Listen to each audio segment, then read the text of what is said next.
A la tierna edad de 4 años, su progenitora ya había calculado fríamente que aquella niña, a la que despreciaba por su sobrepeso y falta de gracia, sería su vil, obligada a cantar para las tropas de ocupación nazi.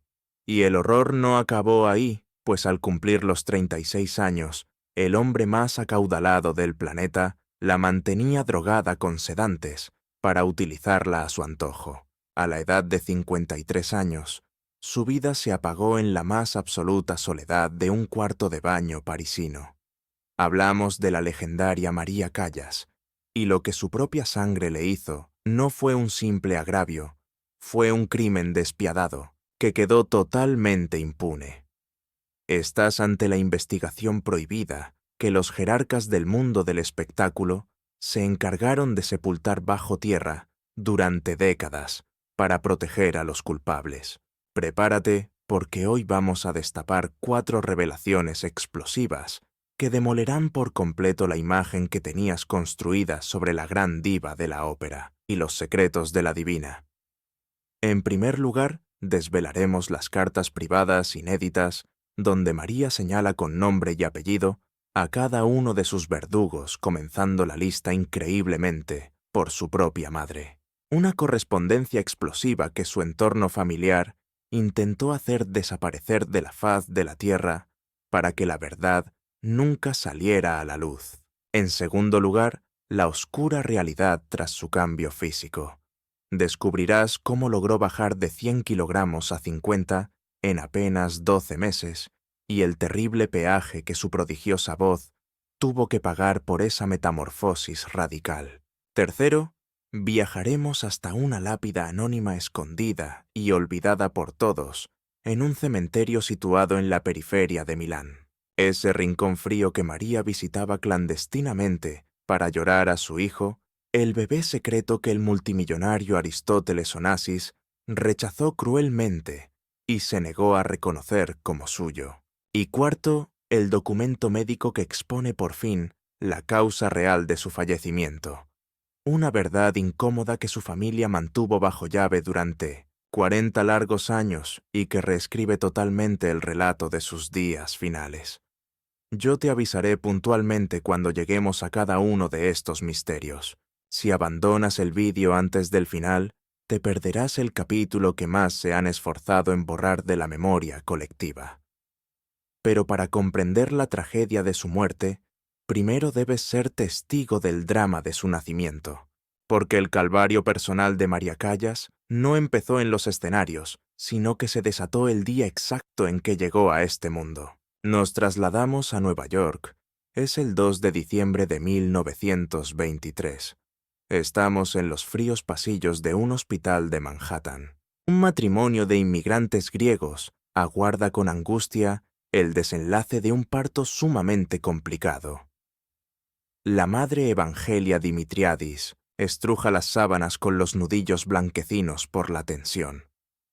Ha pasado 9 meses suplicando al cielo por un varón, un niño que sustituya al que la desgracia le arrebató hace 2 años. Se llamaba Vasili, su hijo de 2 años, que murió víctima de una meningitis fulminante, dejándole un dolor en el alma que jamás pudo superar. El parto concluye finalmente. La enfermera le presenta al bebé. Es una niña. La reacción de Evangelia es devastadora. Ni siquiera se digna a mirarla. Se gira hacia la pared cerrando los ojos con rabia, negándose a ver a la criatura que acaba de destruir su última esperanza. Pasan 4 días, 4 jornadas enteras de rechazo, y esa pequeña recién nacida continúa sin nombre. Vive sin identidad, como si el universo entero conspirara para demostrarle que su llegada no era bienvenida. Finalmente, ante la insistencia del personal hospitalario, acceden a registrarla como María Ana Cecilia Sofía Kalogeropoulos, un nombre excesivamente largo y pesado para una niña pequeña que, tristemente, nadie en esa habitación quería sostener en brazos. Quedaos con este detalle escabroso, porque es fundamental. Sus propios padres pasaron olímpicamente de ir al registro civil para inscribirla. Enviaron a un conocido cualquiera para hacer el papeleo sucio. Así que el primer acto oficial en la vida de María Callas fue el rechazo más absoluto y cruel por parte de quienes tenían la obligación de adorarla. Parad a pensarlo fríamente un segundo. Una criatura de apenas 4 días de vida sin nombre propio, sin recibir un solo abrazo y sin nadie que la mirase con un mínimo de ternura o afecto. Los psicólogos tienen un término muy concreto para este horror: la herida de abandono primario, algo que marca de por vida. Hablamos de ese tipo de trauma brutal que se queda grabado a fuego en el sistema nervioso mucho antes de que el cerebro tenga palabras para explicar el dolor. Es esa clase de herida profunda que por mucho tiempo que pase, jamás termina de curarse del todo y se queda ahí latente. Esa sombra oscura persiguió a la pobre María durante cada maldito día de su existencia sin darle tregua. María creció convirtiéndose en la viva imagen de todo lo que su madre detestaba.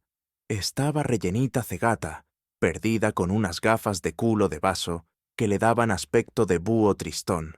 Era torpe andando y tenía la cara llena de acné. Le faltaba esa gracia y belleza que para su madre era lo único que valía en una mujer.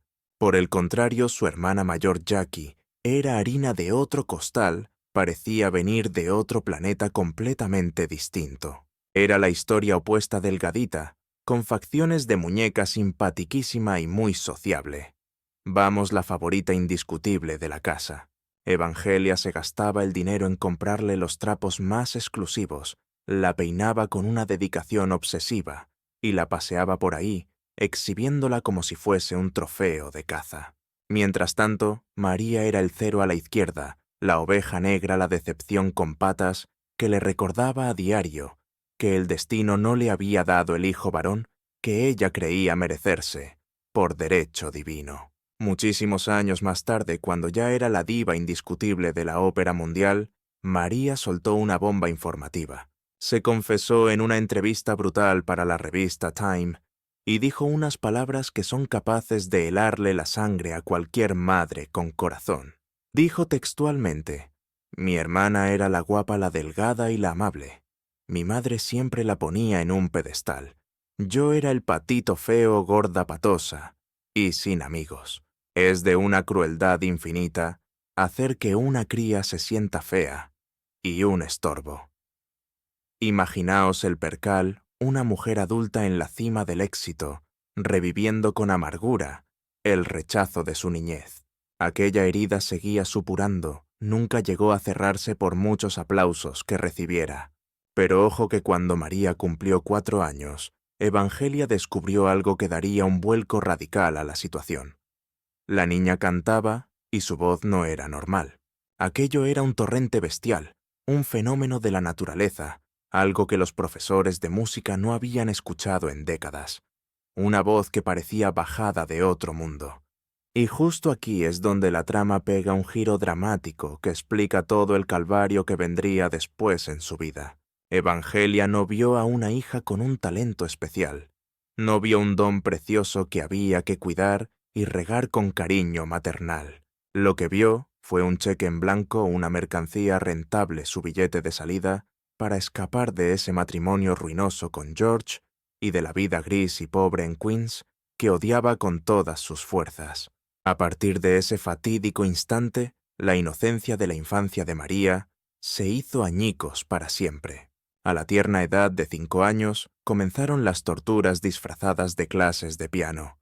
No eran lecciones normales, sino sesiones maratonianas, de 4, 5 o incluso 6 horas seguidas, sin un solo descanso, sin juguetes y sin la más mínima posibilidad de comportarse como una niña. Al cumplir los 8 años, la exigencia aumentó con las clases de canto, imponiendo un régimen de 8 horas diarias, que en los días más duros se extendían hasta 10 interminables horas. Mientras el resto de las niñas disfrutaban jugando despreocupadas en los parques de Manhattan, María vivía prisionera en una habitación practicando escalas una y otra vez hasta que la garganta le sangraba, hasta quedarse completamente afónica o hasta desmayarse por puro agotamiento físico. Su madre Evangelia era implacable y la sometía a una presión constante y asfixiante que no le daba tregua ni un solo segundo. Exigía reportes detalladísimos a los profesores, controlaba con obsesión cada minuto de su existencia y la criticaba ferozmente machacándola psicológicamente. La atacaba sin piedad por su aspecto físico, destrozando su autoestima al compararla con su hermana Yaquinti en cada maldita oportunidad que se le presentaba. «Estás gorda, eres fea», le escupía con veneno. «Lo único que tienes en este mundo es esa voz, y si la pierdes, te quedarás sin nada. Nadie te querrá jamás. Nadie te mirará siquiera. Serás invisible para todos. Grábate esta frase a fuego en la cabeza. Lo único valioso que posees es tu voz». María tuvo que escuchar esas palabras hirientes cientos de miles de veces. Se le grabaron en el alma como una marca de fuego, y terminó creyéndoselas con cada fibra de su ser. Esa creencia tóxica sería el combustible que la impulsaría hacia la gloria absoluta, pero trágicamente también sería lo que acabaría por destruirla. Pero ojo, porque lo peor de esta pesadilla aún no había empezado siquiera. Corría el año 1937, y María tenía apenas 13 años. El matrimonio de sus padres explota definitivamente por los aires. George Kalogeropoulos.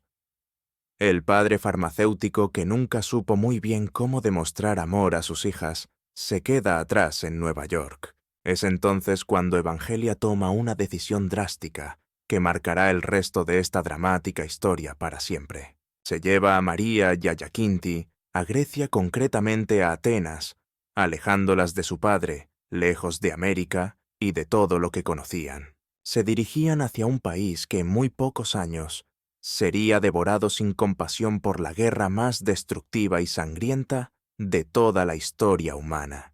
Una vez instaladas en Atenas, María intenta ingresar en el prestigioso Conservatorio Nacional. Solo tiene 13 años, pero el reglamento exige tener 16 para entrar. La solución: falsifican su edad y mienten descaradamente en los documentos oficiales. Un crimen menor sin duda que los profesores decidieron ignorar por completo, porque su voz era tan extraordinaria que rompía todas las reglas establecidas.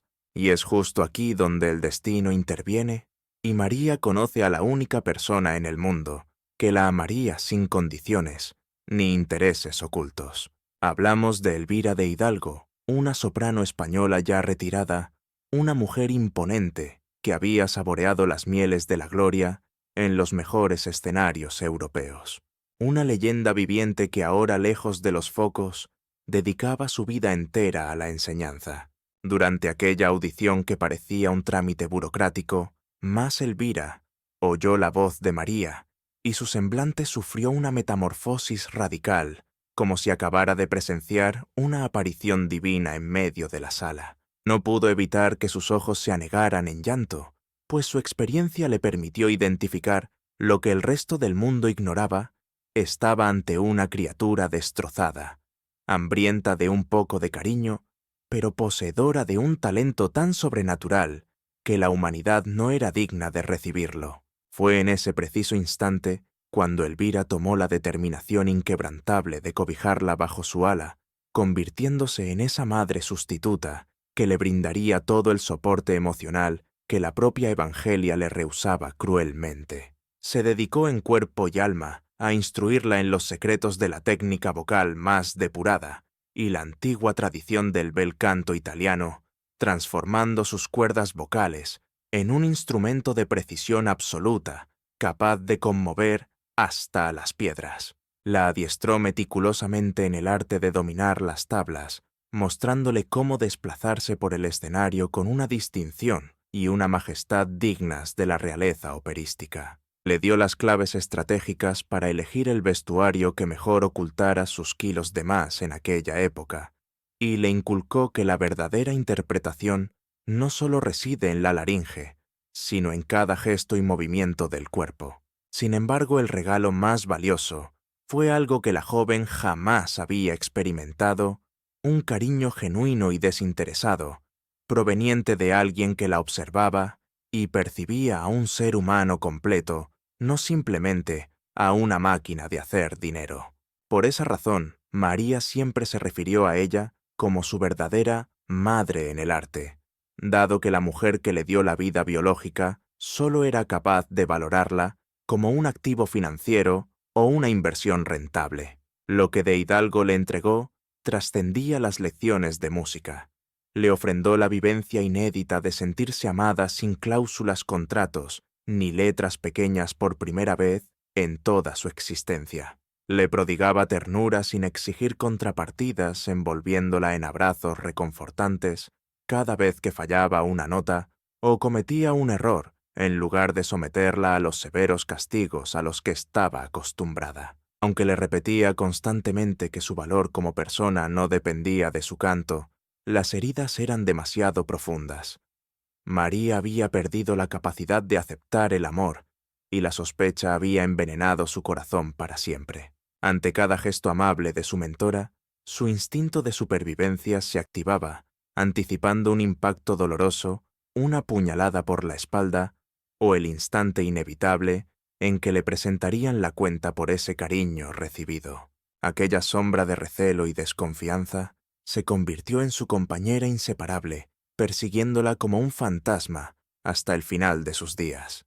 Y tristemente, esa misma inseguridad la dejó expuesta y a merced de depredadores masculinos, expertos en manipular sus traumas infantiles para sacar provecho de su inmensa fragilidad emocional. Corría el año 1939 cuando el horror de la Segunda Guerra Mundial detonó en el viejo continente y para 1940 las tropas fascistas bajo el mando de Mussolini ya habían profanado el suelo griego. Apenas unos meses más tarde, Hitler consumó la ocupación total del territorio, atrapando en esa pesadilla a una joven María, que apenas contaba con 17 primaveras en su haber. Se encontraba prisionera en una nación hecha escombros por el conflicto bélico, carente de alimentos, sin un céntimo en el bolsillo y sin ninguna vía de escape posible.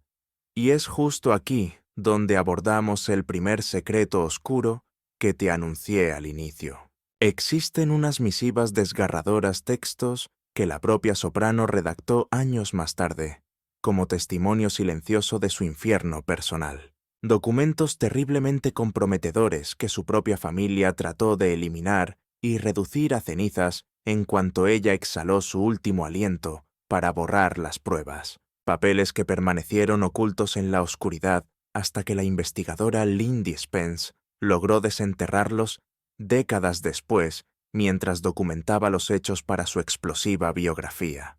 Estamos ante la primera gran confesión escandalosa, los escritos donde la diva señala con nombres y apellidos a los verdugos que se aprovecharon de su inocencia.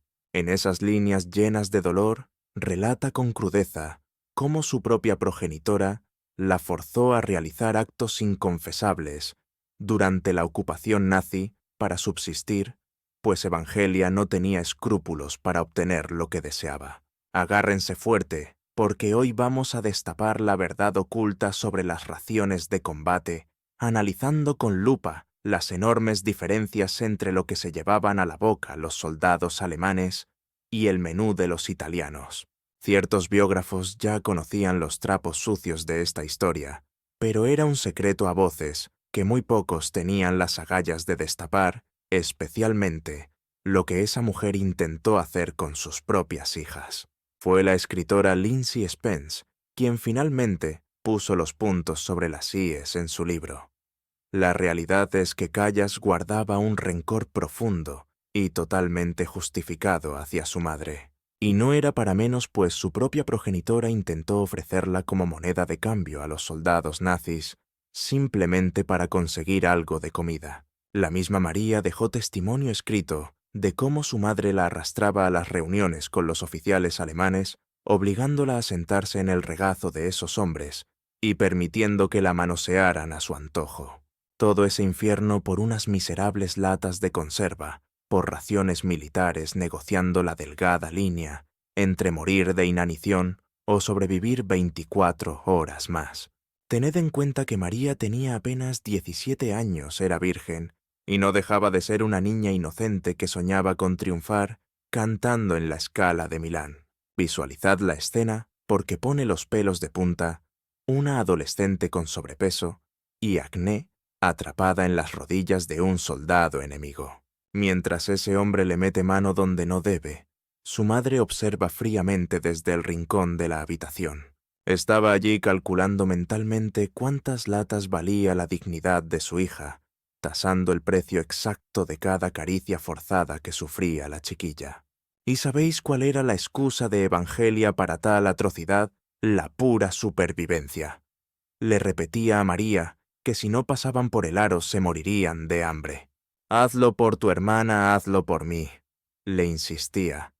Utilizaba el sentimiento de culpa como un arma arrojadiza contra ella. Convertía a María en la única responsable de que la familia siguiera respirando.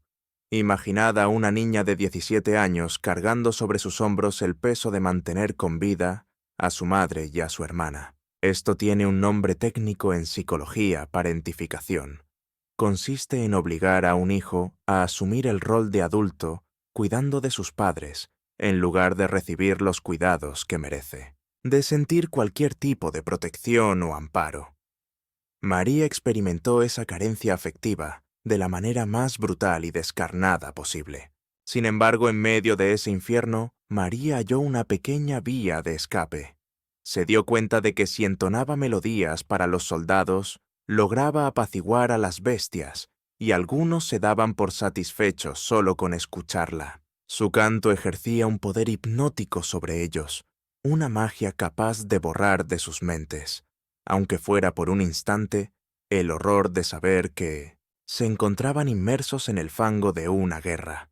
Les ofrecía un consuelo espiritual que ni el alcohol más fuerte ni la compañía de mujeres podían igualar. Aquella voz prodigiosa la libró de destinos fatales, pero no pudo blindarla contra el trauma, ni borrar el roce de manos indeseadas, ni la imagen de su propia madre, comercializando con ella como si fuera ganado en una feria. Ese daño emocional se convertiría en su sombra eterna. La incapacidad absoluta de confiar en el prójimo, la necesidad agónica y desesperada de hallar a alguien que la amase de verdad, y la convicción de que su cuerpo no era más que mercancía para el disfrute ajeno. Y presten mucha atención, porque este es un punto clave que deben asimilar perfectamente para comprender el drama que se desata en el resto de esta turbia historia. La legendaria María Callas invirtió cada segundo de su vida adulta persiguiendo obsesivamente ese cariño que sus progenitores le negaron cruelmente. Esa búsqueda incesante la empujó directamente a los brazos de hombres depredadores que la harían pedazos, pues ella no sabía distinguir el amor genuino.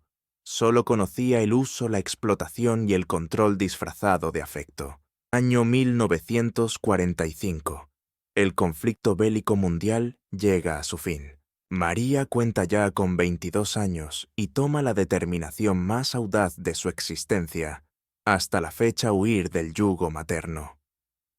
Regresa a Estados Unidos, aterriza en Nueva York, decidida a localizar a su padre, aquel hombre que las abandonó cuando ella era apenas una niña de 13 años. Ingenuamente, cree que él podrá llenar el vacío que Evangelia dejó. Fue un fracaso rotundo. George resultó ser un espectro, un hombre gélido y distante tan inútil para conectar emocionalmente como su madre, aunque su rechazo fuera más silencioso y pasivo. Pero el destino le tenía reservada una sorpresa en la Gran Manzana que daría un vuelco total a su biografía. María cruza su camino con Giovanni Zenatello, un afamado tenor ya retirado, que por aquel entonces llevaba las riendas de la prestigiosa Arena de Verona. En el momento en que él escucha su voz, en una audición privada, queda petrificado. Fue tal el impacto que no pudo articular movimiento alguno durante varios segundos eternos. Sin dudarlo, le pone un contrato sobre la mesa al instante. Italia, la cuna del arte lírico, la estaba esperando con los brazos abiertos. Los escenarios más importantes del planeta aguardaban su llegada. Año 1947. Arena de Verona. Es el mes de agosto. María hace su debut interpretando La Gioconda de Ponchielli. Tiene 24 años roza los 100 kilogramos de peso y oculta su mirada tras unas gafas de gran grosor que apenas disimula. No encaja en el canon de belleza de la época bajo ningún concepto, pero en cuanto su garganta libera la primera nota, 3000 espectadores contienen el aliento al unísono. Tulio Serafín, el director de orquesta, la definiría posteriormente como una fuerza de la naturaleza, una voz descomunal y poseía un timbre que recordaba al acero templado, una voz colosal e imposible de etiquetar, que albergaba 3 registros vocales distintos, algo que desafiaba a la naturaleza, porque no deberían ser capaces de coexistir en una misma garganta humana. Aquella velada se transformó en historia viva, cuando el auditorio entero se puso en pie, regalándole una ovación atronadora, que se prolongó durante 15 interminables minutos de gloria absoluta. Una auténtica tormenta de flores comenzó a llover sobre el escenario, mientras los desgarradores gritos de «¡Brava!» rebotaban con fuerza contra las milenarias piedras romanas del anfiteatro, haciendo vibrar los cimientos de la historia. Fue justo en esa noche mágica cuando María Callas se enterró para siempre a la chiquilla rechazada y acomplejada de Nueva York, para renacer ante el mundo, convertida en la divina. Pero, ¿tenéis idea de lo que realmente implica ser llamada la divina? No se trata simplemente de un apodo cariñoso. Es el elogio más elevado y reverente que se puede otorgar en el despiadado y exigente universo de la ópera. Ese título sentencia que tu voz ha trascendido lo terrenal, que proviene de una dimensión desconocida, y que cada vez que cantas, el firmamento se abre de par en par para dejar descender algo sagrado. Sin embargo, María sentía una aversión profunda por ese sobrenombre, considerándolo una ironía cruel del destino. ¿Cómo podía alguien atreverse a llamar divina a una mujer que por dentro se sentía tan desechable como la basura? ¿Qué podía tener de sagrada una persona cuya propia madre había sido capaz de venderla a los soldados nazis a cambio de favores durante la ocupación? Claro que el público permanecía en la ignorancia total de sus demonios. Ellos solo tenían oídos para esa voz prodigiosa, y esa voz sin discusión alguna tocaba lo divino. Y cruel paradoja del destino, esa misma noche conoce al primer hombre que comenzaría a desmoronarla, pieza por pieza, Giovanni Battista Meneghini, un maduro empresario italiano del ladrillo, que pronto tomaría el control de su vida. Estábamos ante un auténtico magnate del ladrillo, un hombre forrado de dinero y con muchísima influencia en los elitistas círculos de la ópera. Un aficionado devoto, un apasionado del bel canto y, ojo al dato, 30 años, mayor que ella. Pero no nos engañemos. Lo que Meneghini vio en María fue exactamente lo mismo que en su día vio la madre de la soprano, no a una mujer, sino a la gallina de los huevos de oro, un producto con un potencial ilimitado, una inversión redonda que prometía multiplicarse por 1000 y generarle una fortuna incalculable. El italiano comenzó un cortejo implacable, llenándola de atenciones y regalos caros, repitiéndole una y otra vez que era una belleza deslumbrante, justo cuando el resto del mundo cruelmente la llamaba gorda. Le prometió el cielo y la tierra jurándole que cuidaría de ella eternamente, y que jamás tendría que volver a preocuparse por nada en esta vida. María, esa pobre niña grande que jamás había sabido lo que era el amor verdadero, ni el calor de un hogar, cometió el terrible error de confundir el control férreo con la protección y la obsesión enfermiza, con la devoción de un enamorado. Creyó ingenuamente que por fin alguien la quería por quien era. Se dieron el sí quiero en 1949. Por aquel entonces María tenía tan solo 26 años y él ya sumaba 53. Una diferencia de edad abismal que curiosamente a nadie pareció importarle lo más mínimo en aquella época. Desde el minuto 1, aquel matrimonio no fue más que un contrato mercantil puro y duro, disfrazado de historia romántica. Meneghini se autoproclamó su manager exclusivo, tomando las riendas de absolutamente todo. Controlaba con puño de hierro sus contratos, negociaba sus cachés al alza y administraba cada céntimo que entraba en casa. María sumisa firmaba todo lo que él le ponía delante sin rechistar. Jamás se detuvo a leer la letra pequeña ni se le ocurrió consultar con abogados externos. Confiaba ciegamente en él, por la sencilla razón de que necesitaba desesperadamente confiar en alguien, porque la alternativa era asumir la cruda realidad de que estaba completamente sola en el mundo. Meneghini, como buen oportunista, olió esa necesidad y la manipuló con una precisión casi quirúrgica. Cada vez que ella osaba cuestionar alguna decisión o preguntar por las cuentas, él sacaba la artillería pesada y respondía con una frase lapidaria que la desarmaba al instante. ¿Es que acaso no confías en mí, querida? Después de todo lo que he sacrificado por ti, después de cómo te he cuidado, le recriminaba. Era exactamente el mismo patrón tóxico y destructivo que ella ya había sufrido bajo el yugo de su madre. Era control total disfrazado de protección paternal, una explotación laboral disfrazada de amor conyugal. María no lo identificaba como abuso, porque tristemente era la única forma de relación humana que conocía. Y aquí llega el dato escandaloso que la divina no descubriría hasta muchos años más tarde.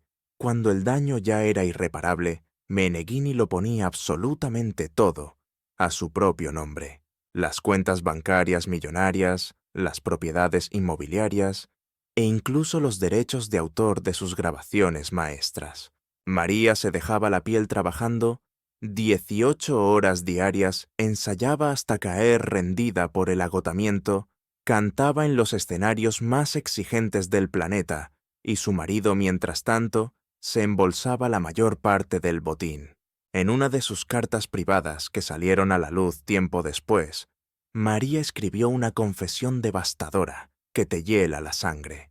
Confesó que aquel hombre le robó más de la mitad de su fortuna al registrar todo a su nombre desde el preciso instante en que se casaron. Fui una completa ilusa, y todo por confiar ciegamente en él, admitía con dolor. En otra misiva no se cortó y lo llamó un piojo resucitado sin un céntimo, acusándolo de haberse enriquecido obscenamente a costa de su prodigioso talento. Pero María seguía a su lado porque el miedo la paralizaba, porque necesitaba creer la mentira de que alguien la amaba, porque la otra opción era aceptar que estaba sola frente a un mundo que la devoraba. Desde 1950 hasta 1957 vivimos sus años dorados. María conquista con paso firme todos los escenarios que realmente importan en el circuito operístico. La Scala de Milán se rinde a sus pies, el Covent Garden de Londres, la aclama el Metropolitan de Nueva York. Cae rendido. Y lo mismo sucede en la Ópera de París, en Buenos Aires, en México o en Chicago. Allá donde canta el público, entra en un estado de delirio colectivo. La crítica especializada ya no sabe qué adjetivos usar y la comparan directamente con las leyendas inmortales del pasado. Aseguran que ha resucitado el bel canto, que ha insuflado vida nueva a óperas olvidadas que nadie tenía el valor de cantar. Tosca Norma, la Traviata Lucía de Lammermoor, Medea. Cada papel que interpreta se transforma automáticamente en la versión definitiva, en el canon inalcanzable que todas las demás sopranos tendrán que intentar superar en el futuro. Pero a pesar del éxito masivo, hay algo que la carcome por dentro, un dolor sordo que no puede ignorar por mucho que se esfuerce. Sigue viéndose gorda, sigue siendo ante sus propios ojos aquella niña fea y torpe que su madre despreciaba con tanta crueldad. El mundo entero la adora por su voz celestial, sí, pero ella anhela desesperadamente que la adoren por algo más carnal. Quiere ser bella, quiere sentirse mujer, que alguien la mire y la desee con pasión, no por los sonidos que emite su garganta, sino por lo que ella es como persona. Y es entonces cuando toma una decisión drástica que lo cambiará todo para siempre. Corre el año 1953. María decide transformarse radicalmente. Esta es la segunda gran revelación que os prometí al principio, el oscuro secreto de su transformación física y el altísimo precio que tuvo que pagar su voz. En menos de un año, atención al dato. María pierde 36 kilos, bajando de 100 a 54. Una metamorfosis tan brutal que parece cosa de magia, algo que desafiaba toda la lógica médica de aquella época. El mundo entero se moría por saber cuál era su secreto. Las revistas del corazón la acosan sin piedad. Las mujeres le escriben cartas desesperadas, suplicándole que revele su método milagroso para quedarse así de figurín. Clínicas de adelgazamiento y empresas farmacéuticas le ponen cheques en blanco sobre la mesa por una patente exclusiva. Y aquí es donde empieza la leyenda negra y el misterio. Durante décadas circuló por los mentideros un rumor de lo más perturbador y macabro. Se decía que María había ingerido voluntariamente es decir, una solitaria un parásito intestinal, un gusano que se aloja en tus entrañas y devora los nutrientes de todo lo que comes dejándote en los huesos. Aunque parezca una locura, era una práctica clandestina que existía ya desde el siglo XIX. Mujeres de la alta sociedad desesperadas por encajar en el corsé y adelgazar, tragaban huevos de parásitos encapsulados como si fueran caramelos.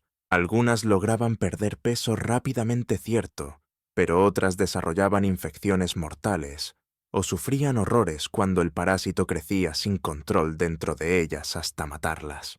Mucha gente piensa que María se lo buscó, que lo hizo adrede, pero el bombazo informativo no estalló hasta el año 2014.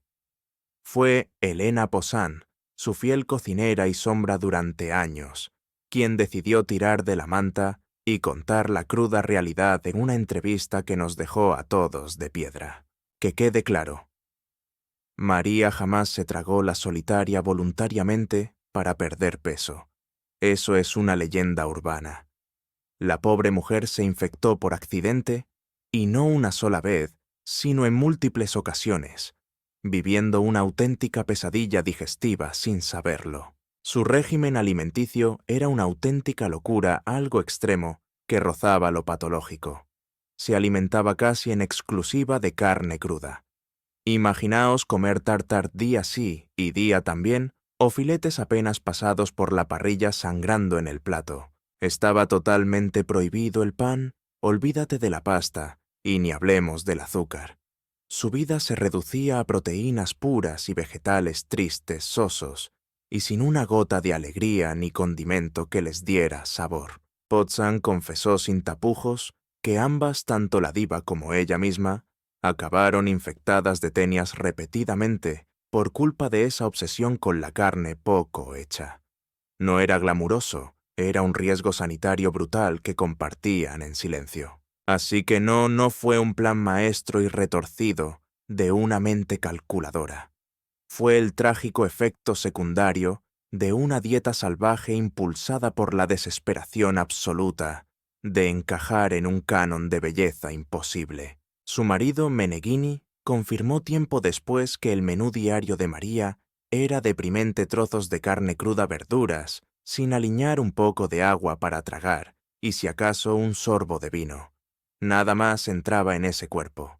Sin embargo, si rascamos un poco la superficie, encontramos algo mucho más turbio detrás de esa transformación física, una verdad dolorosa que María se negó a admitir ante las cámaras durante toda su vida. La presión asfixiante no nacía solo de sus propios demonios.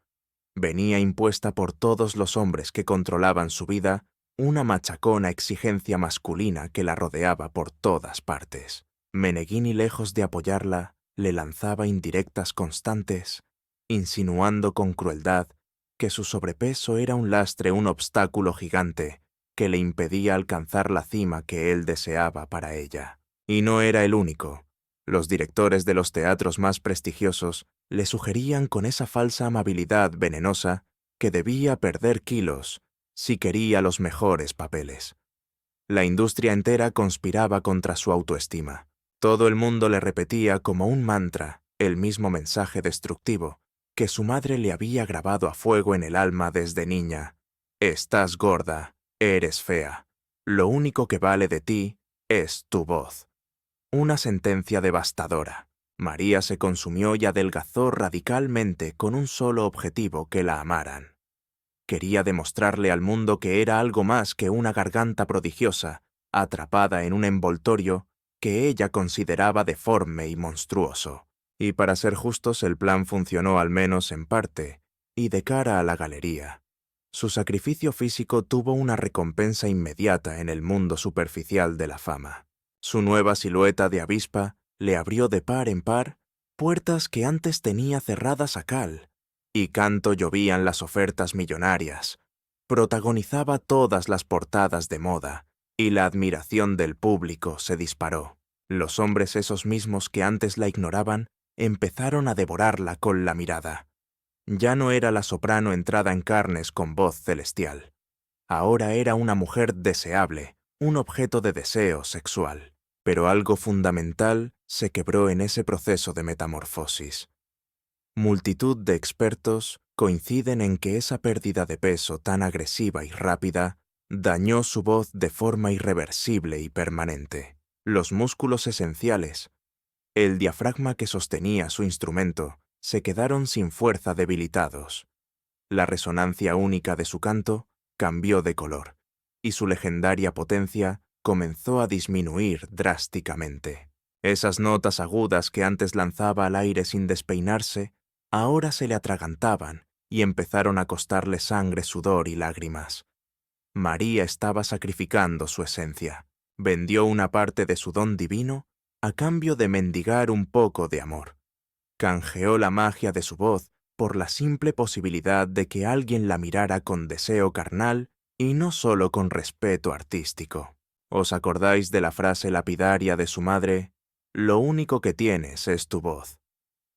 Pues bien, María decidió jugarse lo único que tenía a la ruleta rusa para conseguir lo único que siempre le faltó: amor. Esa es la palabra clave. Y la ironía del destino es brutal, casi sádica, si lo piensas fríamente. Adelgazó para ser amada, y efectivamente alguien se fijó en ella. Pero no fue un príncipe azul, sino alguien poderoso, un hombre que la destruiría con mucha más precisión y crueldad que cualquier parásito intestinal. La impactante transformación física de María funcionó como el cebo perfecto en una trampa mortal. La convirtió en la presa más visible y apetecible para un depredador que llevaba años observándola, acechando desde las sombras, esperando el momento justo para atacar. Y aún así, el amor verdadero nunca llamó a su puerta. Agarraos bien a la silla, porque lo que viene ahora es el motivo real por el que he grabado este vídeo. Año 1957, 3 de septiembre, en el lujosísimo Hotel Danieli de Venecia. Se celebra un baile de máscaras exclusivo, organizado por Elsa Maxwell, la cotilla oficial y la periodista con más poder de toda la alta sociedad europea. María tiene entonces 33 años. Es la mujer más famosa del planeta en el mundo de la ópera, la que cobra las cifras más astronómicas, la que llena teatros, la que acapara titulares, y está a punto de cruzarse con el hombre que será su ruina definitiva. Aristóteles, Sócrates, Onassis entra en escena. Hablamos del hombre más rico de Grecia, y uno de los 10 tipos con más pasta de la tierra, el dueño absoluto de una flota de petroleros que surcaban todos los océanos del mundo, haciendo dinero a expuertas. Un hombre hecho a sí mismo que levantó un imperio naviero de la nada, un coleccionista obsesivo de mujeres trofeo casado, por entonces con Tina Libanos, la hija de otro magnate griego inmensamente rico. Aquella noche fatídica en ese hotel veneciano rebosante de máscaras, misterio y ríos de champán francés. Onassis posó sus ojos en María y tuvo una revelación: la quería para él. Pero cuidado, no porque la amara, ni porque su voz le llegara al corazón, sino porque ella se había convertido en el trofeo más codiciado del mundo, y él era un cazador que coleccionaba piezas exclusivas. Quería poseerla como quien compra una obra de arte. María, que llevaba toda su existencia mendigando un amor real, confundió fatalmente la obsesión caprichosa de un depredador con una devoción sincera. Creyó ver en la mirada de aquel hombre algo que interpretó ingenuamente como adoración. Lo que había en realidad era hambre pura y dura, pero ella no tenía las herramientas para distinguirlo. Durante los meses siguientes, Onassis desplegó todo su arsenal y la cortejó con una intensidad salvaje que María jamás había experimentado en su vida. Le enviaba flores a diario, y no ramitos discretos, sino jardines enteros que inundaban sus camerinos. Le regalaba joyas que costaban más que mansiones enteras, deslumbrándola con su riqueza. Mantenían llamadas telefónicas interminables, donde él muy astuto le regalaba el oído, diciéndole exactamente lo que ella necesitaba desesperadamente escuchar para sentirse viva. «Eres hermosa, eres única». Le juraba y perjuraba: «Te amo por quien eres, no solo por tu voz te quiero a ti, a María, a la mujer». Todo era mentira, una farsa calculada al milímetro. Pero María tenía tanta sed de cariño que quería creerlo con todas sus fuerzas, hasta el punto de convencerse a sí misma de que aquello era la verdad absoluta. Llegamos al verano de 1959. Onassis decide lanzar su jugada maestra para atraparla definitivamente. Invita a María y a su marido, Meneghini, a un crucero por el Mediterráneo en su yate el Cristina, que por aquel entonces era el barco privado más lujoso y obsceno del mundo, 115 metros de eslora piscina, con mosaicos, cine y camarotes con cuadros de museo. Para darle más empaque también invita a Winston Churchill y su familia, a príncipes aristócratas y a la flor y nata de la sociedad europea. Quería impresionar. El Cristina no era solo un barco, era un mundo flotante de lujo desenfrenado donde todo valía. Cuentan que los taburetes de la barra del bar estaban tapizados con piel de ballena, un exceso tras otro. En ese escenario de opulencia rodeada de las aguas azules y el poder desmedido, María estaba a punto de dar el paso que cambiaría su destino para siempre. El bar no era una simple barra de bebidas. Los taburetes estaban tapizados con auténtica piel de ballena, un capricho exótico y prohibido. Las barandillas brillaban con oro macizo, y pasar una sola noche en esos camarotes costaba más que comprarse un apartamento de lujo en el centro de Manhattan. Para alguien como María, aquel nivel de ostentación era algo completamente alienígena, una riqueza obscena que sus ojos jamás habían contemplado. Viniendo de una infancia marcada por la hambruna en aquella Grecia ocupada por la guerra, y tras dejarse la piel trabajando como una bestia para levantar su carrera, pisar aquel yate fue como entrar en un delirio febril del que se negaba rotundamente a despertar. Y el viejo zorro de Aristóteles lo tenía clarísimo. Sabía exactamente qué teclas tocar y utilizó aquel lujo desmedido como su arma de destrucción masiva para seducirla. Le abrió las puertas a una realidad paralela donde las preocupaciones mundanas se evaporaban, donde la tratarían como a la realeza absoluta y donde los billetes corrían como el agua de un grifo abierto sin fin. Se le acercaba al oído y le susurraba promesas venenosas. Todo este imperio puede ser tuyo. Cariño, lo único que tienes que hacer es amarme. Lo que la pobre diva no captaba es que aquello no era amor, era un negocio. Onassis no daba puntadas sin hilo. Todo tenía un precio oculto, una factura que ella terminaría abonando con el fin de su carrera, su salud física y su propia cordura mental.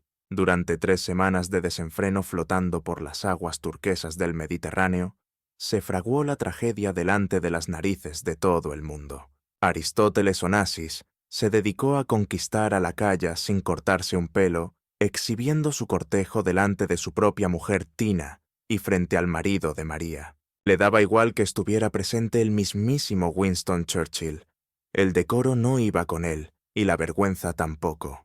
Lejos de asustarle el escándalo, le ponía a mil. Sentir ese poder omnipotente de arrebatar lo que se le antojaba, mientras el planeta entero miraba atónito, era su mayor droga.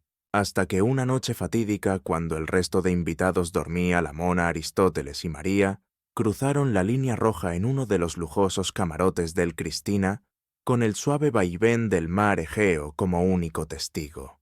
Tiempo después, María plasmaría en papel unas palabras que te hielan la sangre y destapan el pozo de desesperación en el que había caído. Confesó que se había entregado en cuerpo y alma totalmente vulnerable. Estaba tan necesitada de un poco de cariño que le dijo literalmente: «Soy propiedad tuya. Haz conmigo lo que te plazca».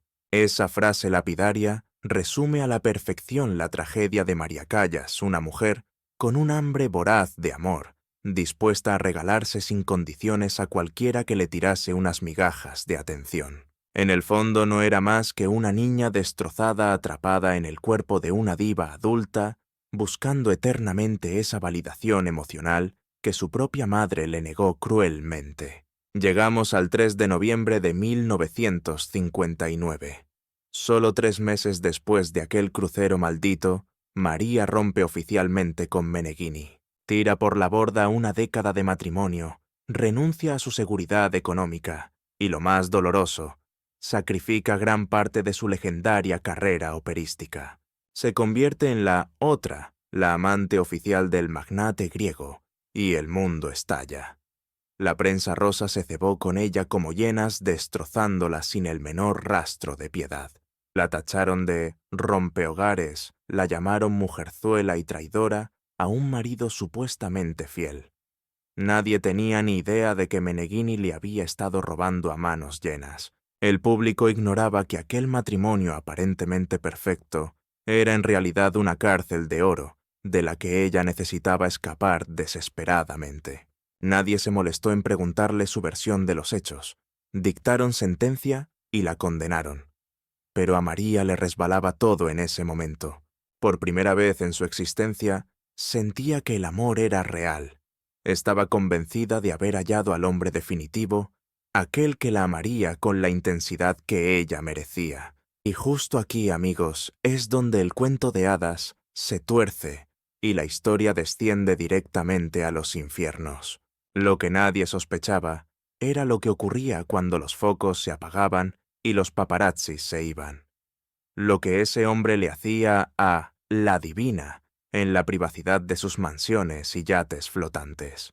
La biógrafa Lindy Spence desenterró diarios y cartas de confidentes íntimos de la soprano, documentos que habían permanecido ocultos. Gente cercana que fue documentando sus confesiones durante años, y lo que salió a la luz dinamita por completo esa imagen romántica e idealizada que teníamos de la pareja. María confesó vivir aterrorizada. Onassis la amenazaba con violencia física, ejercía un control obsesivo sobre cada uno de sus movimientos, la humillaba delante de todos, cuando se pasaba con la bebida le gritaba como a un trapo frente al servicio, pero lo verdaderamente perturbador era lo que sucedía en la alcoba. Onassis tenía la costumbre de administrarle sedantes, potentes pastillas que la dejaban prácticamente fuera de combate, en un estado de inconsciencia total. Y aprovechando que María no tenía fuerzas para oponer resistencia, él hacía con ella lo que se le antojaba, sin ningún tipo de miramiento. La propia María reveló que tras ingerir esas sustancias, Onassis la utilizaba como un objeto. Eran encuentros sexuales que ella ni siquiera lograba recordar al día siguiente. Encuentros para los que nunca dio su consentimiento explícito. Deteneos un segundo a procesar la gravedad extrema de lo que esto implica. Tenemos a María dormida totalmente indefensa y a ese hombre disponiendo de su cuerpo a su merced, violando su intimidad más profunda. Según los testimonios recopilados por Spence, el magnate tenía unas exigencias tan degradantes que María jamás las habría aceptado estando en sus 5 sentidos. Las pastillas eran su herramienta para anular su voluntad, para convertirla en una muñeca que no podía decir no. Fue un abuso sistemático que se perpetuó durante años. Y agarrados a la silla porque ahora viene la segunda bomba informativa que os prometí, y va sin anestesia porque María no tuvo descanso, y vosotros tampoco lo vais a tener. Hay un matiz en toda esta historia escabrosa que lo hace todo todavía más retorcido y doloroso de digerir. María sabía perfectamente qué eran esas pastillas y qué efectos tenían, había visto a Onassis usarlas, y aún así se las tomaba cuando él se las ofrecía. ¿Por qué demonios lo hacía? Porque una parte de ella deseaba dejar de sentir. Quería desconectarse de una vez por todas de un cuerpo que sentía que siempre la había traicionado a lo largo de su vida. Ese cuerpo con sobrepeso que su madre despreciaba, el mismo cuerpo que los soldados nazis manosearon durante la guerra, el envase que nunca le pareció suficiente. Esos fármacos eran su vía de escape, su forma de desaparecer del mapa y dejar de existir, aunque fuera por unas breves horas. Y si el precio a pagar por un poco de paz mental era que Onassis usara su cuerpo mientras tanto, quizás ella sentía en su distorsión que era un trato justo. Es absolutamente devastador plantearlo así, pero lamentablemente es la cruda realidad psicológica de muchas víctimas sometidas a abusos prolongados. Y si tiempo después Onassis la utilizaba como un trofeo, quizás ella creía que ese era el precio justo a pagar por un efímero momento de paz. Es devastador verlo así, pero esa es la trágica realidad que viven muchas víctimas atrapadas en ciclos de abuso interminables. Desarrollan una habilidad escalofriante para desconectar, para lograr que el espíritu abandone el cuerpo y refugiarse en un limbo mental, mientras el horror se despliega ante sus ojos. Y en cuanto a la Divina María, permanecía encadenada a su lado, aguantando lo inaguantable, sencillamente porque lo adoraba con locura, porque tenía esa necesidad patológica de sentir que alguien la quería, porque no concebía otra manera de estar en el mundo, y porque la otra opción era admitir que había destrozado su vida por un auténtico verdugo emocional. Tu voz es tu único patrimonio, lo único que realmente te pertenece. Esa era la sentencia lapidaria de su madre. Pero María, sin darse cuenta, había sustituido ese mantra por otro igual de venenoso y devastador. Lo único que tengo en esta vida es a Aristóteles. Y fue entonces cuando ocurrió la tragedia imperdonable. Estamos en la primavera de 1960. María se entera de que está en estado de buena esperanza. Por primera vez en toda su existencia, experimenta una sensación que se asemeja a la felicidad genuina. Un crío formar una familia de verdad, todo aquello de lo que siempre careció. Todo ese afecto que su propia progenitora le había negado sistemáticamente. Decide cancelar toda su agenda, suspende sus compromisos profesionales y empieza a cuidarse con un mimo obsesivo. Se alimenta de maravilla, respeta sus horas de sueño, elimina el alcohol y el tabaco de raíz.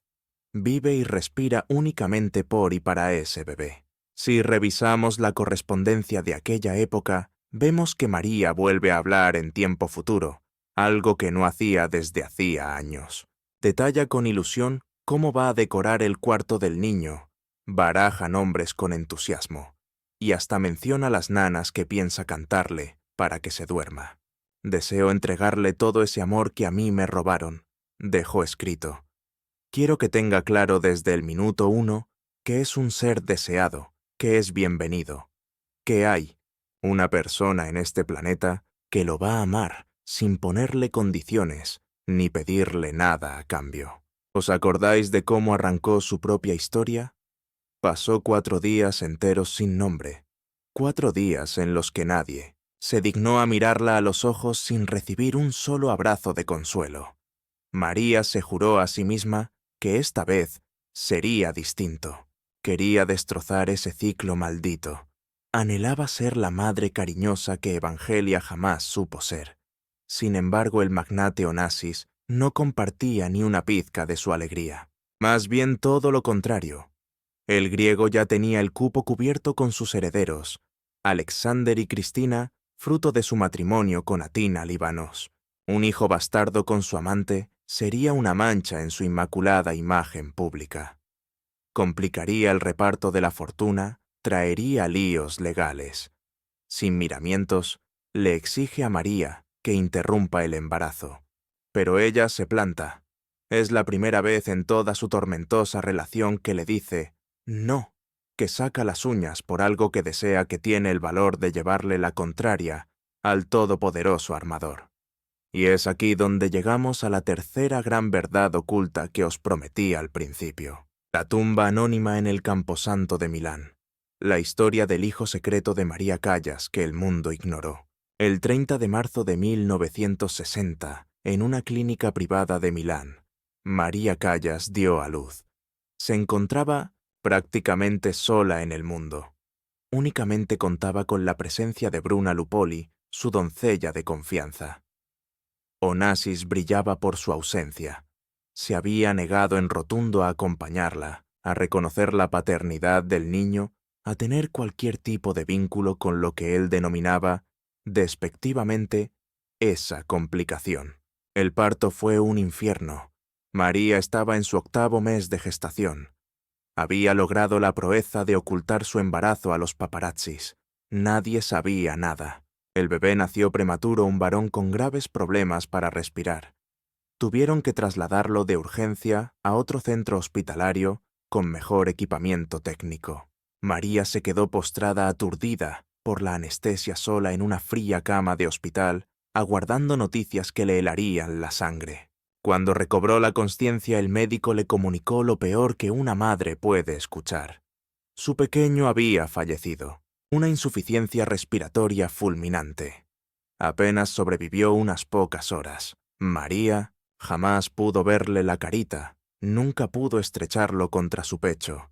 Se le negó la oportunidad de despedirse. Las enfermeras intentaron consolarla, diciendo que el bebé era precioso, que había heredado los ojos profundos de su madre, que parecía un ángel en sus pocas horas de vida. Pero María nunca lo vio con sus propios ojos. Se lo llevaron antes de que pudiera rozarle la piel. Le dieron sepultura antes de que ella pudiera susurrarle un último adiós. ¿Tenéis idea de cómo eso destroza la psique de una mujer? Sobre todo de una mujer que llevaba toda la vida fantaseando con la maternidad, que había puesto toda la carne en el asador por ese embarazo. No existe cierre posible, no hay despedida, solo un hueco inmenso que se instala en el alma y del que ya no te libras jamás. Un hijo fantasma que te persigue en sueños y transforma tus noches en pesadillas constantes.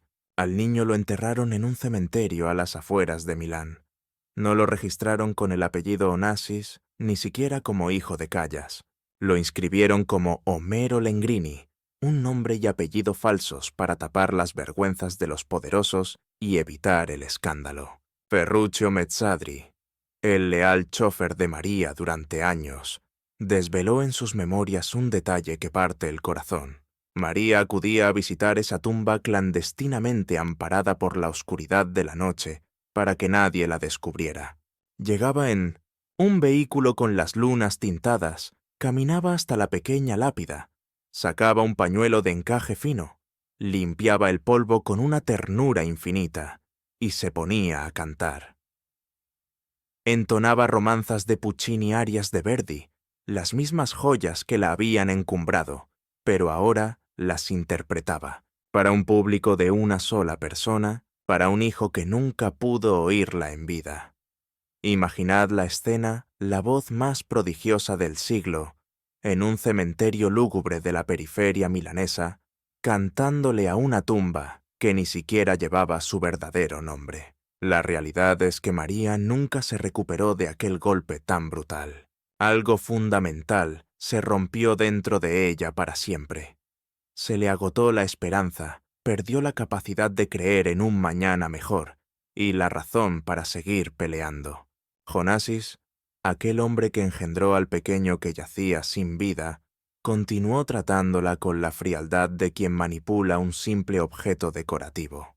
Pasaron los años y cuando María finalmente reunió el valor para echarle en cara aquella tragedia, la respuesta de Onassis destiló una crueldad tan pura que solo podría pertenecer a una bestia sin alma. Esa cosa que cargabas en tus entrañas no era más que un bastardo. No te atrevas a hacerme responsable de tu maldita desgracia. Un bastardo. Con ese calificativo tan despreciable, se refirió a su propia sangre, al hijo que ella lloraría en la más absoluta clandestinidad hasta el final de sus días. Sin embargo, todo este calvario que te he narrado hasta el momento no era más que el preámbulo, puesto que María todavía no había descendido al círculo más profundo de su infierno personal. Nos trasladamos al año 1961, al majestuoso Teatro de la Scala en Milán, donde María se dispone a encarnar a la trágica Medea. La función se presenta como un desafío titánico. Su instrumento vocal ha perdido el brillo de antaño. Los años de tormento junto al magnate y el duelo por el bebé perdido le están pasando una factura impagable. La audiencia, siempre implacable, comienza a percibir las grietas en su armadura, desatando murmullos venenosos y comparaciones odiosas con sus glorias pasadas.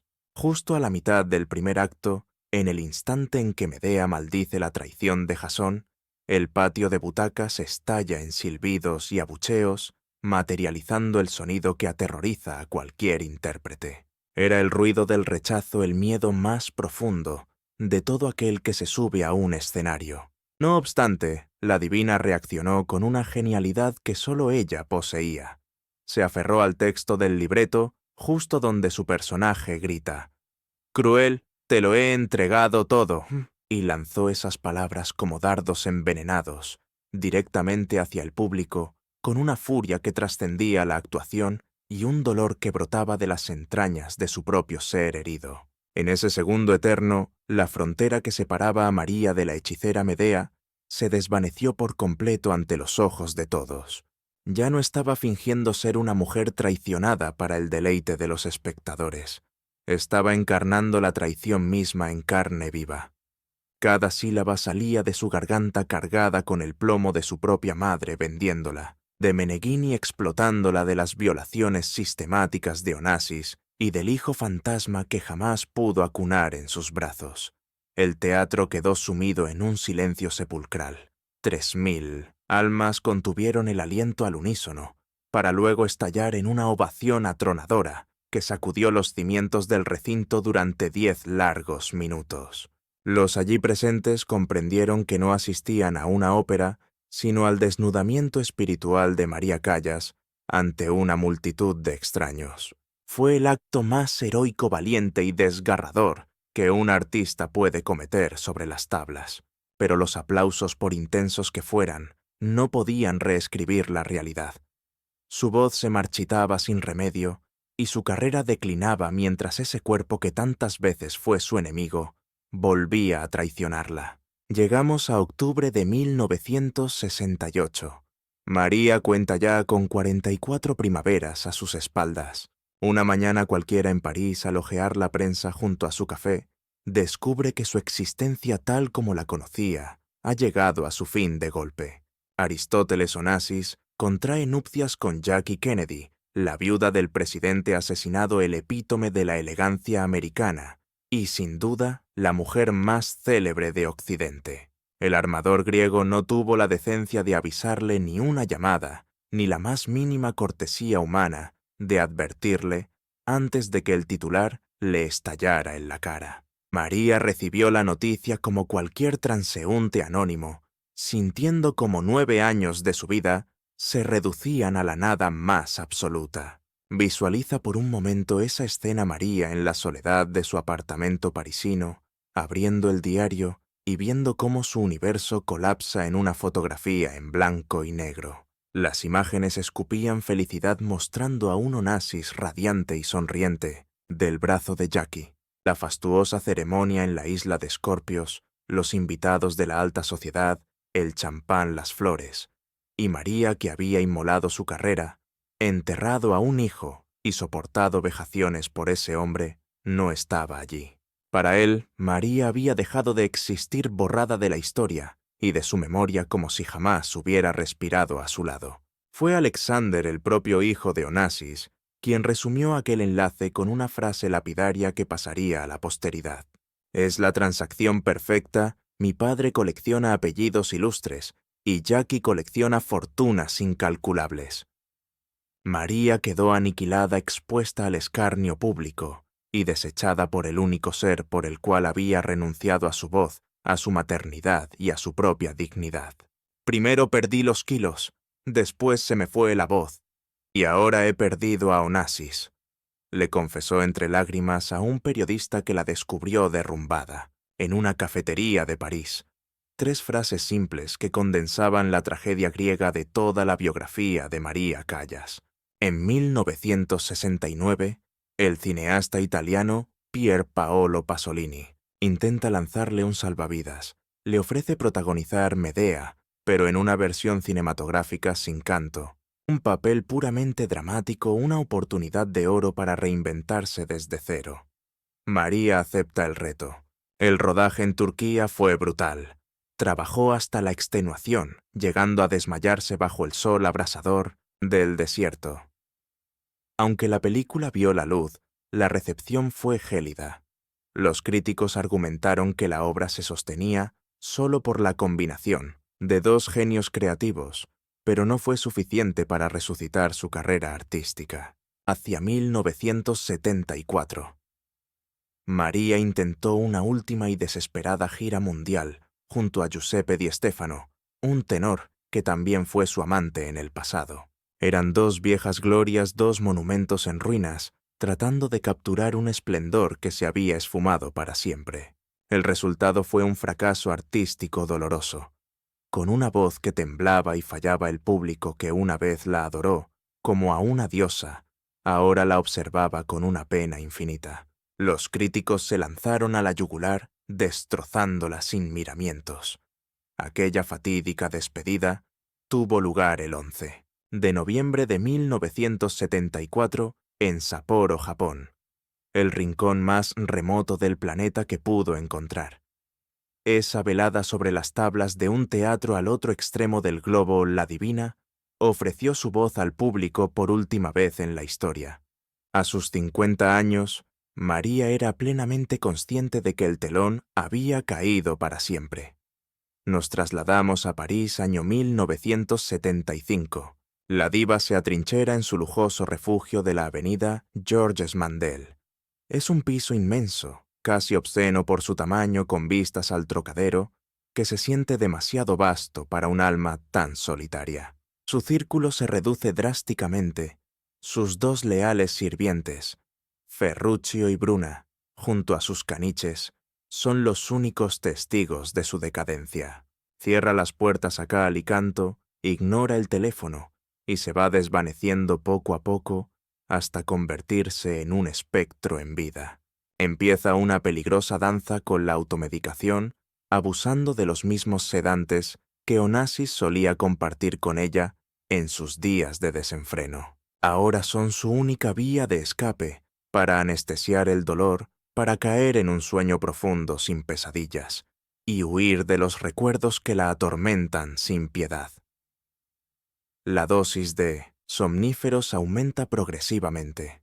Cualquier químico que la desconecte de su realidad es bienvenido y deja de alimentarse casi por completo. Su hermana Yaquinti se convierte en su proveedora enviándole fármacos desde Atenas. Su amiga la pianista basso de Betsy intenta desesperadamente cuidarla y estar a su lado, pero María levanta un muro y la expulsa de su vida. Rechaza a todo el mundo sin excepción. Sus antiguas amistades intentan acercarse, pero es una misión imposible. Hay que llamar hasta 5 veces para mendigar una cita. El servicio siempre tiene una excusa preparada en la punta de la lengua. Madame está en el baño. Madame está peinándose. Madame no está visible hoy. Mentiras piadosas para ocultar el desastre. Y si algún afortunado lograba franquear la entrada, se topaba con una visión espeluznante. Una mujer irreconocible, consumida hasta los huesos, con la mirada vacía y un temblor incontrolable en las manos. un cadáver que aún respiraba por inercia ajeno a su propia muerte. Jacques Bourgeois, uno de los pocos fieles que insistía en verla, relató aquellos encuentros con palabras que parten el alma. Se adentraba en aquel apartamento inmenso y sumido en las tinieblas. Las cortinas estaban siempre echadas. Se respiraba un aire viciado por el encierro, y allí estaba María hundida en un sillón, con la vista clavada en la nada absoluta. Había días que no sabía quién era yo, y otros en los que rompía a llorar sin motivo aparente. Era literalmente como visitar a un fantasma en su mausoleo. Los vecinos del inmueble murmuraban sobre lo que ocurría de madrugada a las 3 de la mañana, retumbaban arias de ópera. Eran grabaciones de la propia Callas en su época dorada. Aquella voz joven, potente y divina resonaba en las paredes de un hogar donde la mujer que la creó ya no podía ni articular palabra sin que la garganta le fallara. Era una escena macabra, como si María estuviera asistiendo en bucle a su propio funeral, torturándose con los ecos de una gloria que se había extinguido para siempre. Y aquí aterrizamos en la cuarta y última revelación que te prometí el documento médico que saca a la luz la verdadera causa de su fallecimiento. Durante décadas el mundo compró la versión oficial: María Callas murió de un infarto. Un fallo cardíaco fulminante natural, un final casi poético para una diva. Se decía que su corazón roto por el desamor simplemente se rindió. Pero en el año 2000, 25 años después de su muerte, su médico personal, Mario Jacobazzo, soltó una bomba informativa que reescribe la historia. María sufría de dermatomiositis, una cruel enfermedad autoinmune y degenerativa que va destruyendo los músculos del cuerpo. Afecta a todo el sistema muscular, incluyendo las cuerdas vocales, y lo más grave, el tejido cardíaco.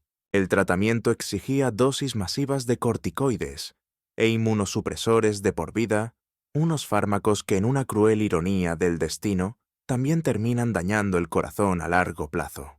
Investigadores de la Universidad de Bolonia examinaron con lupa las últimas grabaciones de la soprano. Su postura encorvada, su respiración forzada levantando los hombros en lugar de usar el diafragma y la visible atrofia muscular, confirmaron el diagnóstico sin lugar a dudas. María Callas no perdió su voz por el estrés o la tristeza. La perdió porque una patología estaba devorando los músculos de su laringe desde el interior. Pero hallaron algo aún más inquietante. Descubrieron que María había abandonado su medicación. Sin la barrera de los corticoides, la enfermedad avanzó salvajemente y sin control. Los síntomas regresaron con una virulencia extrema, y su cuerpo se consumió a una velocidad pasmosa. ¿Por qué decidió interrumpir el tratamiento? Es una incógnita que nadie puede responder con certeza absoluta. Algunos sostienen que ya no tenía alicientes para seguir viva tras perder a Onassis, tras la muerte de su hijo, y tras perder su don divino no le quedaba nada. Otros opinan que simplemente bajó los brazos y se dejó llevar. Fue una rendición silenciosa, dejar que la naturaleza hiciera su trabajo sucio y acabar con todo. Su exmarido Meneghini, en unas memorias publicadas póstumamente, aseguró que María eligió marcharse, que ya no quería continuar. Se rumoreó que la encontraron con signos de una ingesta excesiva de pastillas, pero nunca se abrió una investigación oficial. El misterio permanece intacto y probablemente se lo llevó a la tumba. 16 de septiembre de 1977, París. María tiene 53 años. Ha pasado la noche completamente sola en su habitación mientras el servicio duerme en la planta superior. Esa mañana despierta sobresaltada por un dolor agudo y punzante en el costado izquierdo. Es una molestia que ya conoce que ha sentido anteriormente, pero esta vez la sensación es distinta, mucho más intensa, más definitiva. Hace un esfuerzo sobrehumano por levantarse, intentando arrastrarse hasta el baño. Sus piernas flaquean y dejan de responder como deberían, traicionándola en el último segundo, antes de desplomarse contra el suelo. Es su empleada doméstica quien descubre la trágica escena minutos más tarde, encontrándola tendida sobre las frías baldosas del cuarto de baño. Ya no hay reacción alguna, su respiración se ha detenido por completo. Para el momento en que el facultativo logra cruzar la puerta del apartamento, la gran leyenda María Callas ya ha pasado a la historia. Exhaló su último suspiro en la más absoluta soledad de un baño a años luz de los escenarios que la idolatraron, distante de los hombres que la exprimieron y lejos de ese hijo al que jamás tuvo la oportunidad de acunar en sus brazos. La garganta más prodigiosa y bella del siglo XX se apagó para siempre en silencio, sin un solo testigo que pudiera escuchar su final. ¿Te has preguntado alguna vez cuál fue el último sonido que emitió María Callas? No fue una nota musical, fue un golpe seco, el impacto brutal de su cuerpo inerte contra la dureza del mármol del baño. Ni una melodía ni una última palabra de despedida, únicamente el ruido sordo y trágico de una mujer derrumbándose hacia la nada. Tras una existencia dedicada a abarrotar los teatros más prestigiosos, con su voz, su muerte estuvo envuelta en un silencio sepulcral. Sus exequias se celebraron 4 días después, bajo la cúpula de la Catedral Ortodoxa Griega de París. Al funeral acudieron cientos de personas, una mezcla de cantantes, directores de orquesta, periodistas y admiradores anónimos que sollozaban desconsolados sintiendo la pérdida como si hubieran enterrado a un miembro de su propia familia. El templo estaba inundado de arreglos florales, rosas, lirios y orquídeas que recordaban a aquellas lluvias de flores que solían caer sobre los escenarios donde ella reinaba triunfante. Sin embargo, hubo ausencias imperdonables. Ninguno de los hombres que contribuyó a su destrucción emocional tuvo la decencia ni el valor de presentarse. Meneghini brilló por su ausencia. Aristóteles Onassis ya había fallecido.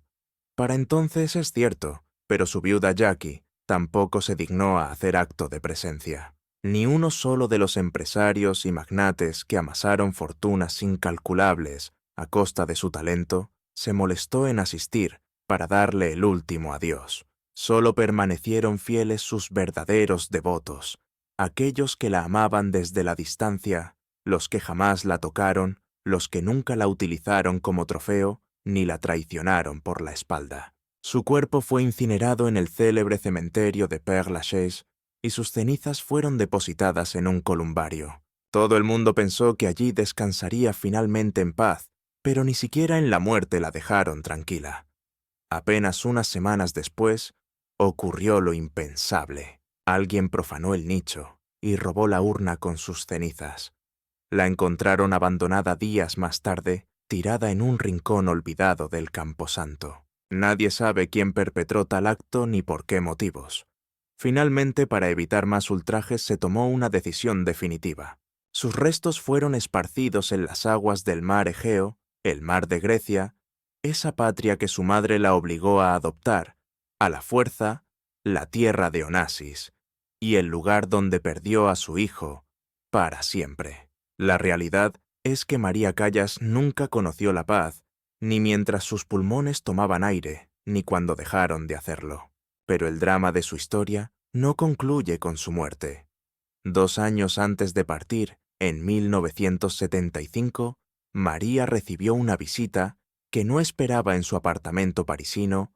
Era Aristóteles Onassis. Su matrimonio con Jackie Kennedy se había convertido en un desastre absoluto, una farsa insostenible. Dormían en alas separadas de la casa y su única forma de comunicación era a través de sus respectivos bufetes de abogados. Se detestaban con la intensidad furiosa de 2 personas que saben perfectamente que han cometido un error irreparable. Onassis, desesperado, quería volver con María, intentando recuperar lo que él mismo había destruido. Ella, a pesar de todo, le abrió la puerta. Conversaron durante horas interminables. Fue entonces cuando él le confesó algo que probablemente era lo más cercano a la verdad que había pronunciado en toda su existencia. Le dijo: «Te amé no siempre bien, pero lo mejor que supe». y lo mejor que supo fue sedarla a utilizarla, obligarla a esconder un embarazo, abandonarla por otra mujer más famosa y humillarla públicamente. Esa fue la torcida forma en que Aristóteles Onassis entendía el amor. Pero esta vez, María no volvió a caer en sus redes. Por primera vez en su vida, tuvo la fortaleza necesaria para decir no, para protegerse a sí misma. Aquella negativa fue su única victoria real en toda esa relación tóxica. Onassis murió el 15 de marzo de 1975, apenas 2 años antes que ella. Falleció destruido tras la muerte de su hijo Alexander, en un accidente aéreo, hundido en una depresión oscura de la que nunca logró salir. María se enteró de la noticia por la televisión. Dicen que lloró durante toda la noche, pero no por el hombre que fue, sino por lo que pudo haber sido por la vida que nunca tuvieron, y por el hijo que él se negó a reconocer. Hoy, en pleno año 2026, a más de 5 décadas de su fallecimiento, María Callas sigue siendo intocable como la soprano más famosa de la historia. Sus grabaciones continúan vendiéndose por millones alrededor del globo. Su rostro aparece inmortalizado en sellos postales de una docena de países, y su nombre bautiza calles y avenidas en París, Atenas y Milán. La película que Pablo Larraín estrenó en plataformas digitales con Angelina Jolie, interpretándola, ha devuelto su trágica historia al centro de la conversación mundial. Jolie se preparó exhaustivamente durante 7 meses. Para el papel, tomó clases de canto y aprendió a respirar como una auténtica cantante de ópera, transformándose físicamente. El filme es hermoso, emotivo y visualmente impactante, pero narra solo una fracción de la verdad. No cuenta las atrocidades que su propia madre le infligió durante los años de la guerra. Omite lo que Onassis le hacía cuando ella dormía indefensa. Tampoco menciona la tumba sin nombre en las afueras de Milán, donde un hijo sin apellido espera eternamente a una madre que nunca volverá. La película olvida contar que María Callas fue ante todo una niña que solo deseaba ser amada y que el mundo, en lugar de darle cariño, la devoró viva. Lo único que tienes es tu voz. Esa frase lapidaria la persiguió durante toda su vida. Se la escupió su madre cuando apenas tenía 5 años y se la repitieron los hombres que la explotaron sin piedad. Se la susurró a sí misma en las noches de soledad e insomnio en París y al final resultó ser la mentira más cruel que jamás le contaron. Porque María Callas tenía mucho más que una voz prodigiosa. Poseía un corazón inmenso capaz de amar sin límites, aunque nadie supiera corresponderle. Poseía una determinación inquebrantable, una fuerza titánica que la arrastró fuera de la miseria absoluta y de los horrores de la ocupación nazi cuando todo parecía perdido. En lo más profundo de su ser, solo anhelaba un hogar, la risa de unos hijos y el anonimato de una vida sencilla, pero el destino le cerró todas las puertas. Su propia madre la transformó en un activo comercial, mucho antes de que supiera siquiera leer el abecedario. Y luego llegó ese primer marido, quien bajo la máscara de un protector devoto, le saqueó la fortuna y el alma. Aquel hombre al que ella consideraba el gran amor de su existencia, se dedicó a demolerla pieza por pieza, con una crueldad metódica durante 10 largos años. Cuando su prodigiosa voz se extinguió, el sufrimiento permaneció vivo, oculto en misivas secretas en sepulturas clandestinas que jamás debieron existir y en informes médicos que gritaban verdades silenciadas. María Callas se merecía un abrazo sincero. Se merecía jugar como una niña. Se merecía ese hijo que tanto soñó ver crecer, para que un día pudiera mirarla a los ojos y llamarla mamá. Pero la vida fue implacable y no obtuvo nada de eso. Para su madre, ella nunca fue una hija, fue simplemente un cajero automático. Para su primer esposo no era más que una inversión financiera a largo plazo. Y para ese magnate que le rompió el corazón, ella solo fue el trofeo más brillante de su colección. Y nosotros, el público, las masas que abarrotaban las óperas para ovacionarla y llamarla la divina, nosotros también somos culpables. Llorábamos con su arte, pero la abandonamos como persona, porque tenemos la terrible costumbre de endiosar a las figuras públicas hasta deshumanizarlas por completo. Nos importa más el mito que la mujer de carne y hueso. Es mucho más cómodo aplaudir desde la butaca que tender una mano dejando que el brillo del talento nos oculte su agonía. María Callas no solo fue la voz más importante del siglo XX, fue también su víctima más trágica y representativa. Quizás si nos atrevemos a narrar su calvario sin tapujos, podamos evitar que las próximas estrellas sufran el mismo destino fatal. Es vital que no olvidemos que dejemos de glorificar a esos depredadores que trituran a mujeres brillantes, mientras el resto del planeta vitorea el espectáculo. Si crees que esta verdad debe salir a la luz, únete a nuestra comunidad ahora mismo, para que el legado de María resuene con fuerza y justicia. Queremos que se escuche todo sin filtros, sin recortar los detalles escabrosos y sin encubrir a los verdugos que nunca merecieron nuestro respeto. En el próximo episodio de este 2026, destaparemos el infierno de Judy Garland, la niña prodigio que la maquinaria de Hollywood trituró sin piedad. Aquella que entonaba el tema del arco iris mientras su propia madre la atiborraba de pastillas y anfetaminas para mantenerla despierta y trabajando. Un juguete roto que terminó sus días en un frío baño de Londres, un final aterradoramente similar al de María, quien exhaló su último aliento en la soledad de un baño parisino. Dos leyendas inmortales, dos continentes distintos, pero la misma muerte solitaria. Es la prueba de un sistema voraz, diseñado para consumir a las mujeres que brillan con luz propia. Os espero ahí.